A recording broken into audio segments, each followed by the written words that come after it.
Hello YouTube, gotten a little more free time, so Big Apple here again. I'm making two about back to back within a few days after not having made videos in a while. But without further ado, this one is about my defensive ammo, what kind of ammo, and what is my reasoning for this ammo, so the what and the why.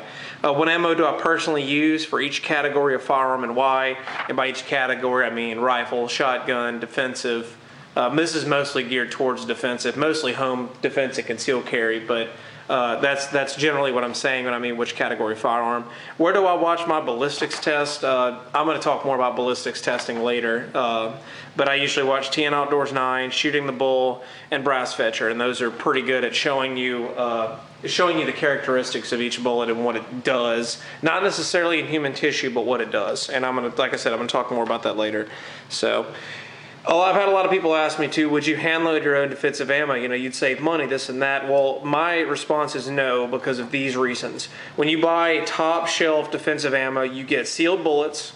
So actually these bullets right here are sealed. There's actually some sort of coating in there that prevents water from getting in there and degrading your powder. So you get sealed bullets, you get a high velocity powder, and it's actually a blend.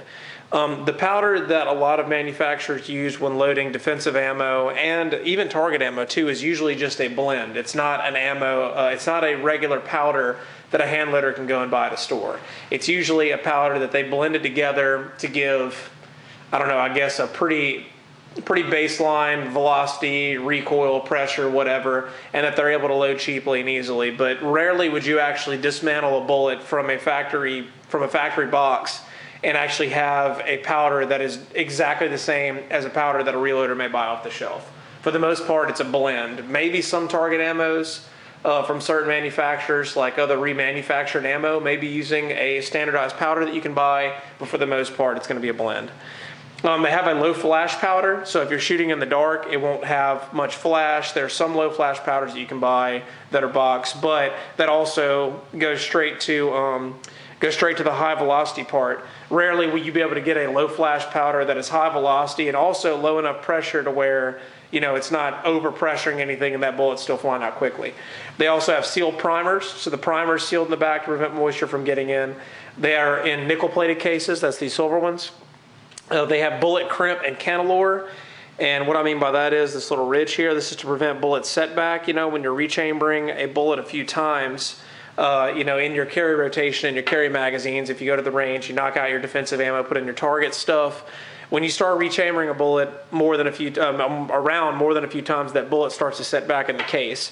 And the crimp and the cantilure on defensive bullets that you buy, like the highest quality stuff, this is Critical Defense and Critical Duty, both of them have it. So it prevents that bullet from setting back.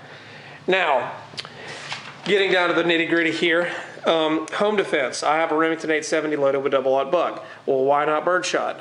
Well, like I said in a previous video, I think it's birdshot for home defense. I'll annotate it right here.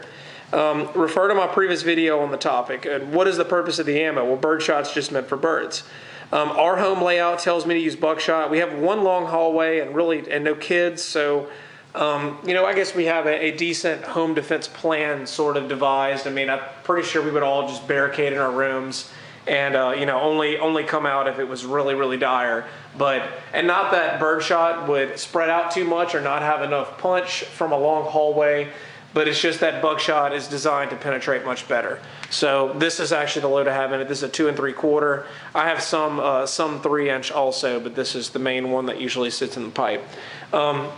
Ideal home defense ammo would be number 4 buck. I've seen this in some videos. I haven't ever actually seen number 4 buck in a store, so I would probably need to order some.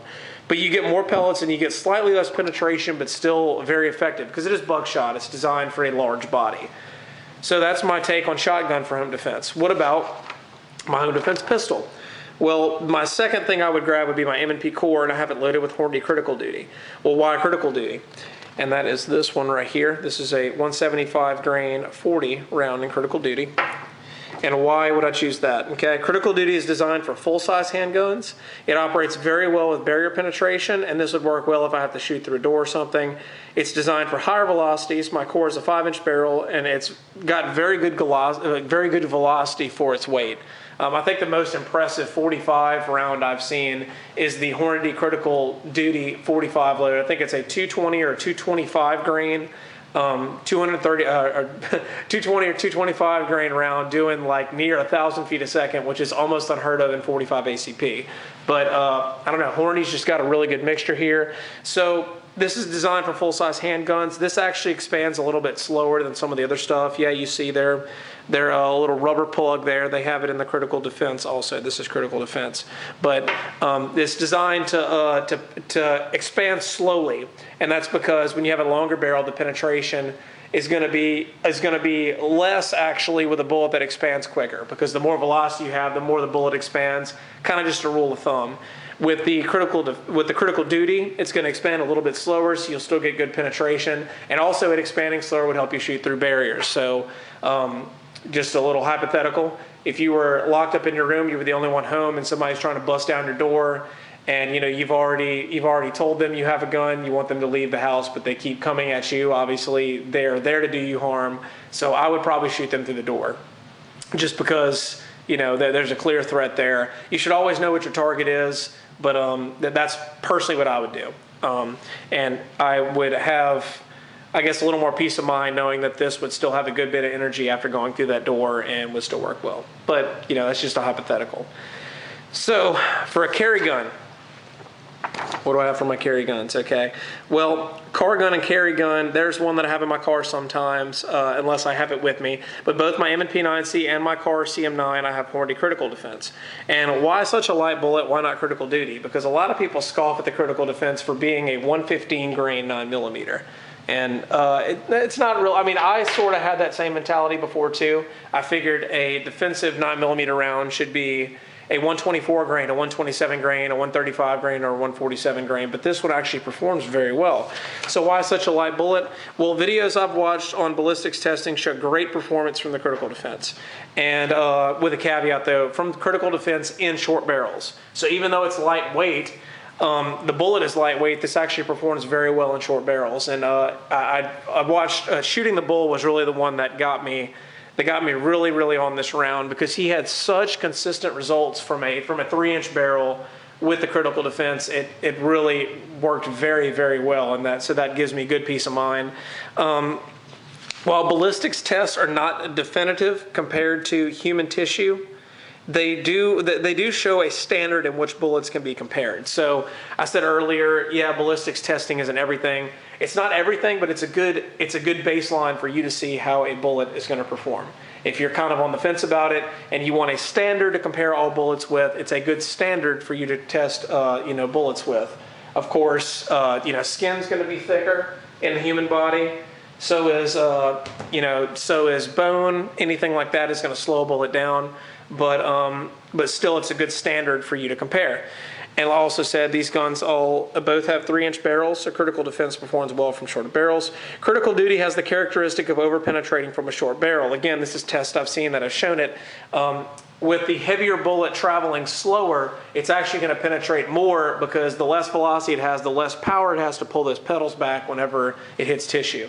So that's just something I've observed. Maybe I'm spouting baloney here, but that is the way I think about it at least. And I also say, when armed in public, I ideally would like the bullet to not exit the target I'm shooting at. There's much less risk of collateral damage, and you get 100% energy transfer. So I think this one penetrated in about 12 inches in some of the tests Shooting the Bull did, and they said that's an FBI standard. Of course, ballistics gel isn't nearly as dense as human skin. It's also not as hard as human bone. There are a lot of variables there. But ideally, what I would like in a defensive scenario, if I was out of my home, is for that bullet to leave the barrel of my gun and stay in whatever it is that I'm shooting at.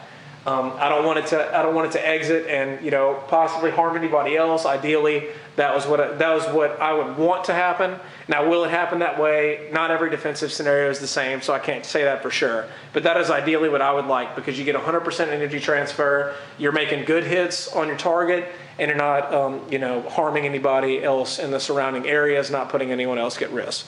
That is at least my take on this. I don't use a rifle for home defense, but if I did, I would use the Hornady VMAX. All right, why would I use a varmint round? Why not 5.56 hardball? Well, when using a varmint round, you get minimal penetration and 100% energy transfer.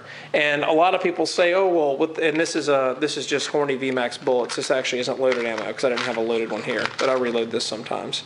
So that is a VMAX, and that is a fragmenting round. It's designed to penetrate about 5 or 6 inches and just break into pieces. And, you know, some people say, oh, well, 5 or 6 inches, that's not enough to get to the vitals compared to the 12 with this one. Well, the difference is this thing is traveling about 3,000 feet a second. This one's doing like maybe 1,200.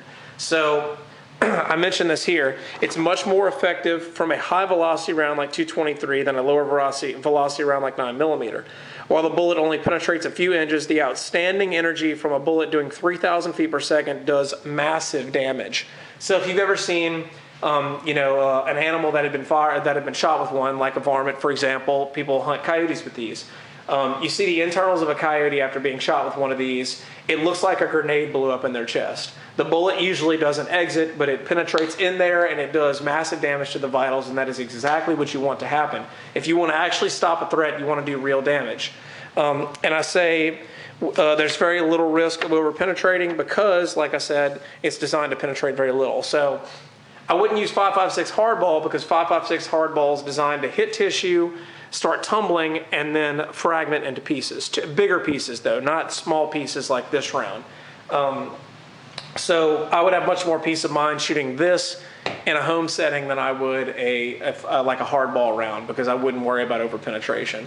Both would be effective because it's still a rifle, and like I've said numerous times, real stopping power comes from the barrel of a rifle or shotgun compared to a pistol round. But the VMAX still seems more ideal for me. So these are simply my reasons for choosing each one. Your mileage may vary. It really depends on which one you want to use. This is my reasoning for each one. Take it with a grain of salt. Take it for Bible scripture. I don't really care. This is what I carry. This is what I feel good carrying, and these are my reasons for it. So this is Big Apple signing out. If you have any questions, just let me know, and I'll answer them as soon as I can.